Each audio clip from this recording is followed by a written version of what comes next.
চট্টগ্রাম জেলা পুলিশের পটিয়া থানায় কর্মরত এএসআই নিরস্ত মোহাম্মদ বিল্লাহ হোসেন সরকার আবারও চট্টগ্রাম জেলার শ্রেষ্ঠ ওয়ারেন্ট তামিলকারী অফিসার হিসেবে নির্বাচিত হয়েছেন।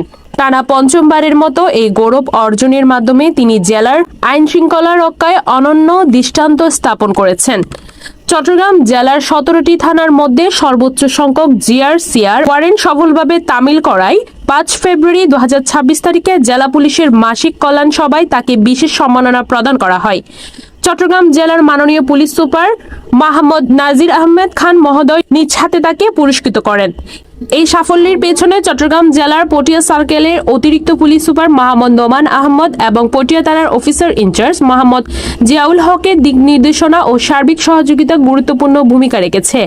পাশাপাশি পুলিশ পরিদর্শক, তদন্ত, সিনিয়র কর্মকর্তাবৃন্দ ও সহকর্মীদের আন্তরিক সহযোগিতায়, বিশেষ করে এএসআই জাফর আহমেদের সহানুভূতি ও ভালোবাসায় এই অর্জন সম্ভব হয়েছে বলে জানান এএসআই বিল্লাল হোসেন সরকার। প্রতিক্রিয়ায় এএসআই মোহাম্মদ বিল্লাল হোসেন সরকার বলেন, এই সম্মাননা আমার দায়িত্ব পালনে আরও অনুপ্রেরণা যোগাবে। আমি ঊর্ধ্বতন কর্মকর্তা ও সহকর্মীদের প্রতি কৃতজ্ঞ এবং ভবিষ্যতেও ন্যায়, নিষ্ঠা ও সততার সঙ্গে দায়িত্ব পালনের অঙ্গীকার করছি।